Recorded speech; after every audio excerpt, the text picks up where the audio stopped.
Hey guys, here we are back in the studio. Going to work on this canvas here. It's a 24 by 36.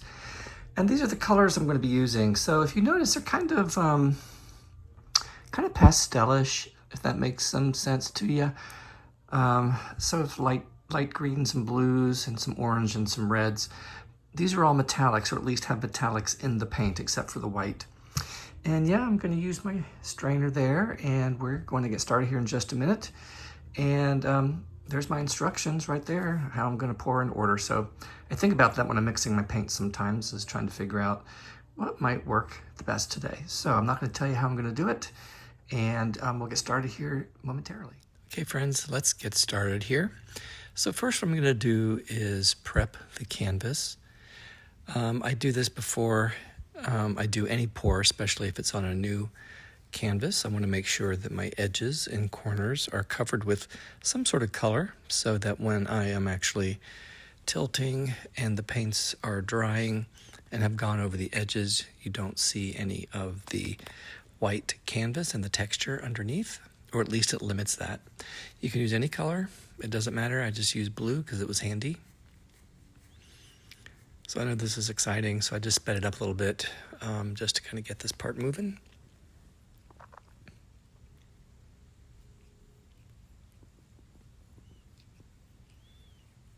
Okay.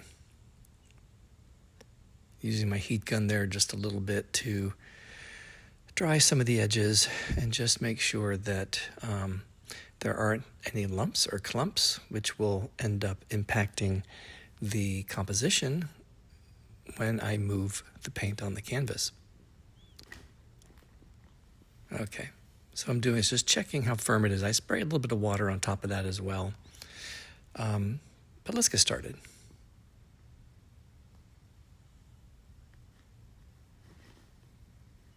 Again, just using my heat gun on that one corner, it seemed like it wasn't quite tight enough and there's a little bit of an indentation.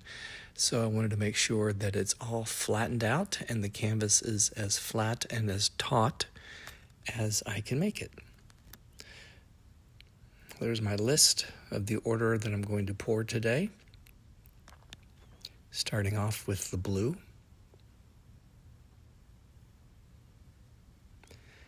And in that 4-ounce cup, I'm probably going to use about 1/3 of the white paint.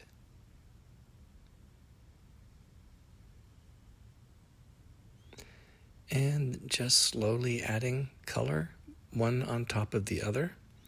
Now this is sped up, I believe, 2 times, so I am moving pretty slowly. It's one of my new favorite colors, sort of this apple green.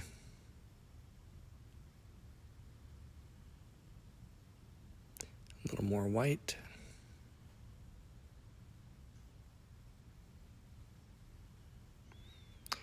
And then, starting with some of the other colors with the orange, I think it looks really nice against that sort of apple green color. And then just pouring red on top of that.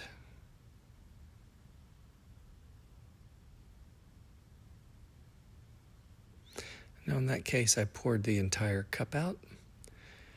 I put blue next to red because they're next to each other on the color wheel, and they do create purple. So if they mix a little bit, that's perfectly fine. So there I decided to pour the rest of the white in because all I had left was this sort of turquoise blue and then this deeper blue as well as this apple green.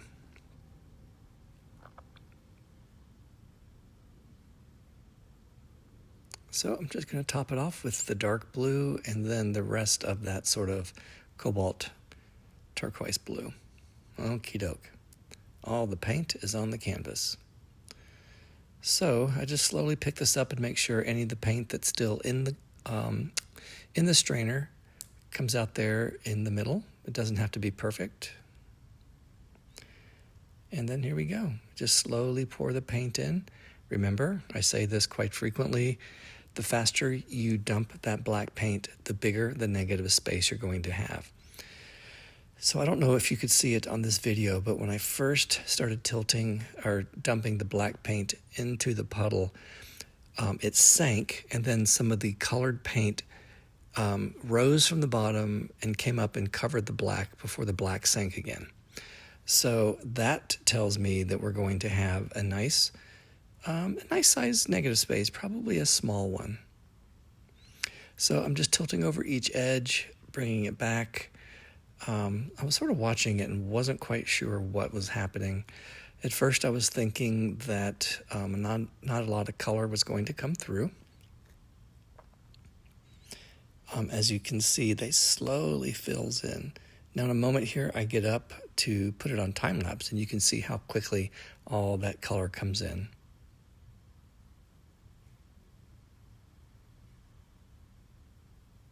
Okay, let's look at the wet results.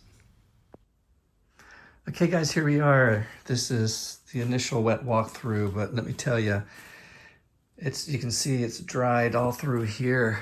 So yeah, this is pretty cool actually. I was more impressed with it looking at it almost dry than I was when it was wet. Got some interesting shaped pearls. I love like the rays coming out. I was going to call this partly sunny, only because it's like half of a sun there. Yeah, so let's let it dry, and then what we'll do is we'll come back and take a look at it up close and see if I need to fix anything over here. I see a few things, but not a whole lot. And yeah, guys, so hold on. Okay, guys, here we are. We are back the next day. It is nice and dry. I'm not quite sure what I'm going to do in the negative space. I'll show you how these things dried. As you can see, my cells have these interesting edges to them. I'm going to see about up in here. Like I said, I'm not really sure. I will clean up the edge. I don't want to do too much because I don't want to distract. If anything, I might even just dot some of these a light sort of pink to match these lights here, the light highlights there. I don't know, much to think. Now this is pretty cool. It's laying flat, so it looks flatter, but it reminds me of a sun, and I'm gonna call this partly sunny. How's that? I may have mentioned that before. Okay, I'm gonna set my camera up so you can sort of watch how I do things up close and personal. There may not be a lot. I'm not really sure yet. I have to wait and see once I get down there, and yeah, we'll go from there. Okay, just a quick touch up around the negative space there. Just taking out the edge and a few dots. I didn't do anything extraordinary with it, just to cut a few edges to make them a little bit more round. I did not do any of the pearls, like dotting them. Just left them the way it is, and we'll see how it looks when we get ready to varnish it. It's probably the easiest and quickest touch-ups I've done.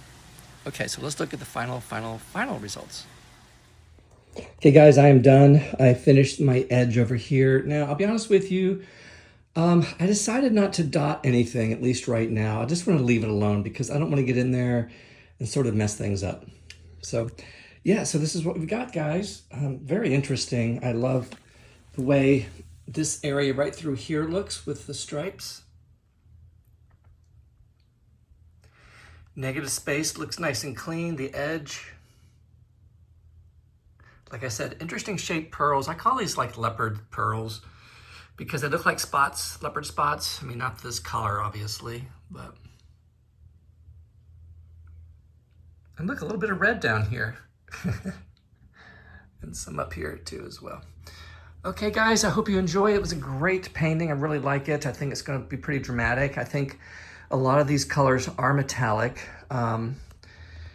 That's why I have some of these interesting shapes. I think, like you can see how it looks like it's sort of bleeding through.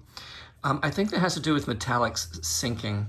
So when I do varnish it, it'll still look nice and crisp and clean. And these will look more like they're floating